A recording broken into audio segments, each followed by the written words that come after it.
Okay, so what's up with Alana this week? Well, she finished up her preschool. She goes to a Spanish immersion preschool for 2 half days. Hmm. She's done great. The teachers there are very proud of her. Alana is one of 2 students in the class, according to her teachers, that speaks Spanish without any English accent. Wow. So she's doing a great job there. She's very helpful. She's sweet. She's a great person. I mean, I go on and on about her all the time, but she really is pretty remarkable and easygoing and flexible. So we're lucky. What's the structure of the preschool? What do they actually do at the preschool? Herd cats, from what I can tell. But so they get there and they do arts and crafts, and the teachers go and help the students, and they try and encourage them to use Spanish. They help them use the Spanish words they're learning in the rest of the class in that free time or in that art time. Snack time. They go to the bathroom together. They play. They sing songs. They had a graduation performance for us. And it was really cool. Alana knows the months of the year in Spanish, but not in English, and other things. But, so Alana's takeaway from there, I think, is good socialization, to use that term. Yep. The students there are all pretty good. They all come from pretty good parents who have taken the time and money to invest in their children, and they're all nice kids. I feel like Alana has not picked up anything but good habits there. I feel like she's learned a lot about how to play with children and get along with children and be in an environment of 20, 25 children, which doesn't really get that otherwise, aside from playgrounds. Yeah. So, And the adults do everything in Spanish, or almost everything in Spanish? everything. There's 3 teachers for like 15 to 20 kids, depending on who shows up. Miss Maria, Miss Lecia, and Miss Martha. And they're all first-generation immigrants. And they do a great job. The kids love them. I feel like Alana really, really gets a lot out of it. But this doesn't satisfy her need to go to school? She can't just keep going here for a little while? It has scarcely whetted her appetite. I'm not sure if whetted is the right tense of Yeah, that makes sense. So can she go there next year, or is next year she is eager to go to preschool? She can. She has one more year there before she goes to quote-unquote kindergarten. So 1 year to develop alternative solutions. Well, we discussed briefly the possibility of you kind of either creating a homeschool co-op or a little private school. What are your thoughts on that? Full steam ahead. I want to do it.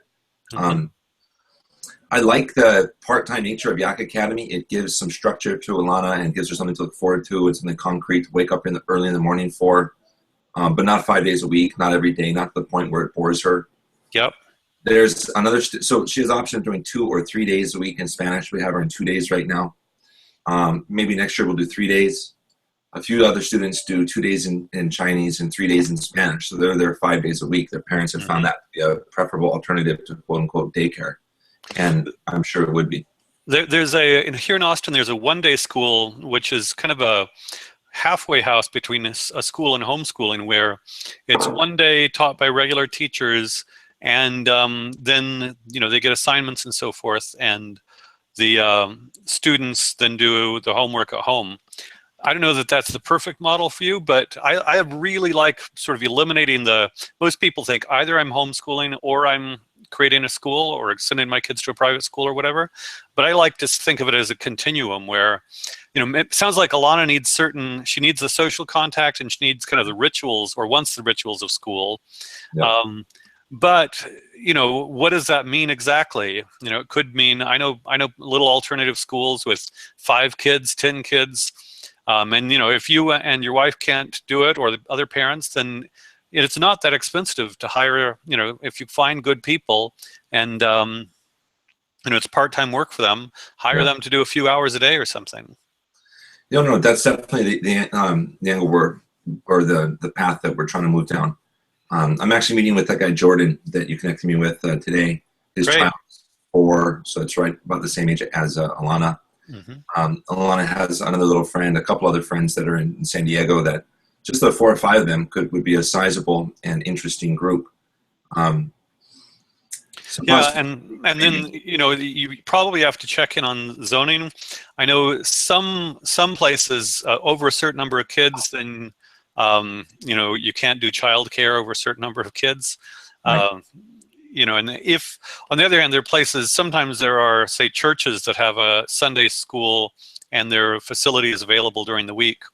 I've helped create schools in strip malls next to pawn shops and martial arts centers, and So, if you really want to get into this, there are all sorts of alternatives. Yeah, no, absolutely. I love the idea of doing it next to a martial arts studio or next to or at a park or having it just be a moving school, mobile school. At the zoo, there's no shortage of vacant rooms that they have set aside for special events that almost never happen. Same thing at the Children's Museum, same thing at the Science Museum, same thing at restaurants. I mean, there's hundreds of restaurants who are closed here from night until evening, and there's no Yeah. reason why students couldn't host learning sessions and hangouts and whatnot in a restaurant. I think there's a lot of options, and we definitely want to do something in that vein. So it is. I have known kids that just love the idea of school, and I don't know if it's temporary or long term for Alana, but to what extent do you? I mean, I'm thinking if she really needs it, you can have tests, or how. Do you think just if she was hanging out with older kids, or more kids, it would satisfy her? What will it take to satisfy Alana's need for school? Well, that's a good question. I think one is friends and one is children. The other, she seems to like the structure. I think, she's seen some movies, seen some TV shows. She knows that it's like normal to go to school, or that's what people do. And you have to bring a backpack and little things like that really, really tickle her. Yeah. I think 5 days a week, a couple of bullies, and realizing that she's way ahead of the pack and not learning anything could take the shine off real quick. But at the same time, that hasn't happened with her Spanish school. So right. Well, and there are some kids who really do just plain love school, and I describe it as loving the ritual of school. I've known adults, I hated school, but I've known adults who loved going to school and things like the lockers and the backpack, and it's a ritual. Yeah. And there's some people who love the ritual. So, the other thing is you can kind of create a little bit of ritual. I don't know what it would be, but I would say, maybe try to figure out what Alana needs.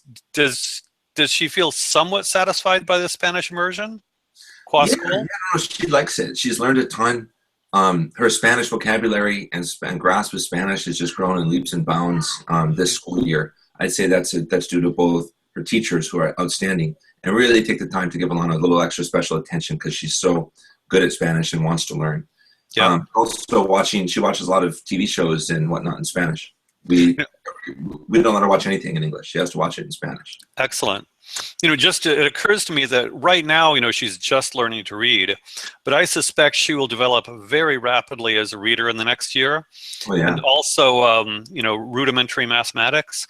And so one of the things that could satisfy her quite a lot is a year from now, if you were to identify, there are all kinds of sort of grade level, kind of curricula.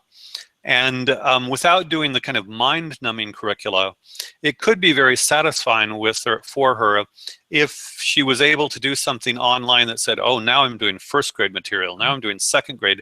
And I think very rapidly she could be doing third, fourth, fifth grade material. Definitely. And then if she realizes, oh, you mean, in daddy's school, I get to do fifth grade material, but at home, or if I went to school, I'd have to do first grade or kindergarten material.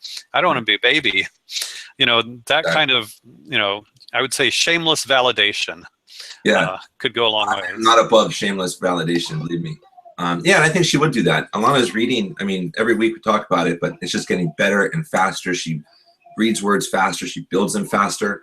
She sounded out local the other night, but she pronounced it locale, which I think was the Spanish coming in. And so she's doing great. She sounded out the 8-letter word, Jennifer, last week. Wow. To the point now where it's like a party trick. We're at a coffee shop hanging out with a friend of mine, and I just handed her a piece of paper or a book or something that had a lot of words on it. So just read words. And she'd sound them out and blurt them out and interrupt our conversation, letting us know all the words she was reading. It really is just blowing my mind.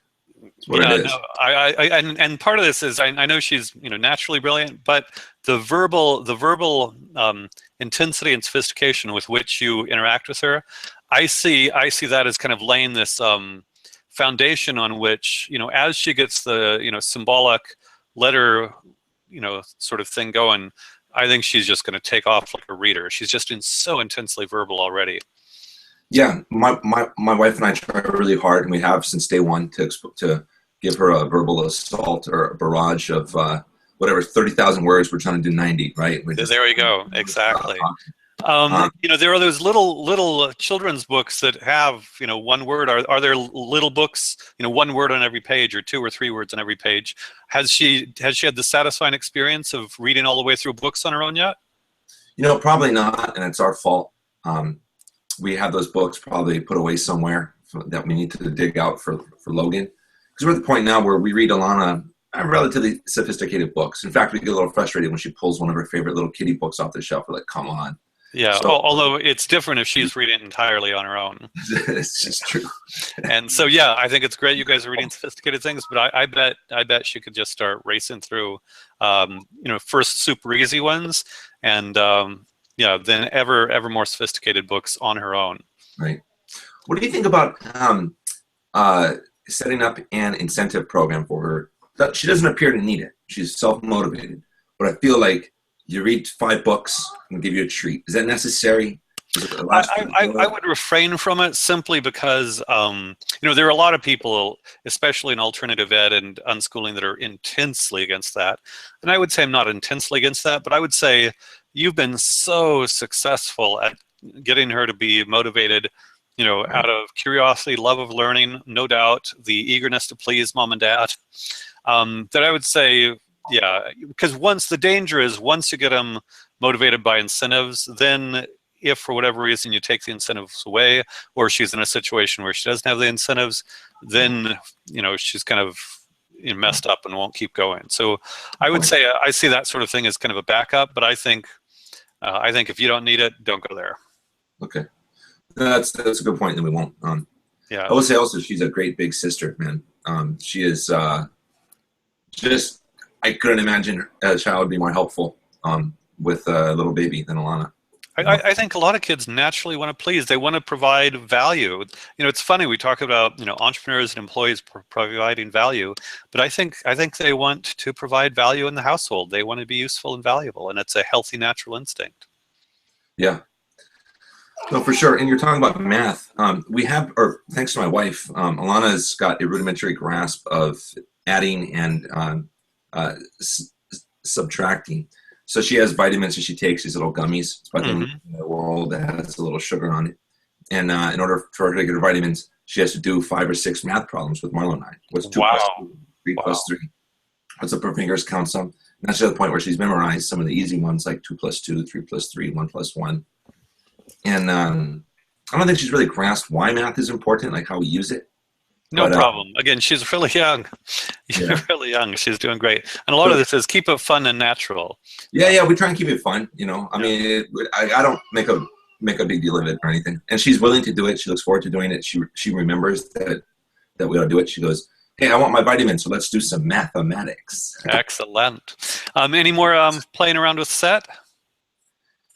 We didn't play set since we spoke last week. We played a few other games. I actually misplaced it for about 4 days, and I didn't find it until Friday evening when I was headed to a coffee shop with a friend. So that's really what kind of delayed set. But we're going to do what we talked about last week, which is simplify it, try and find sets that have just 2 pairs of characteristics rather than 4, because I think that's a little bit beyond her. But I will say, Alana's checker game gets better every time we play.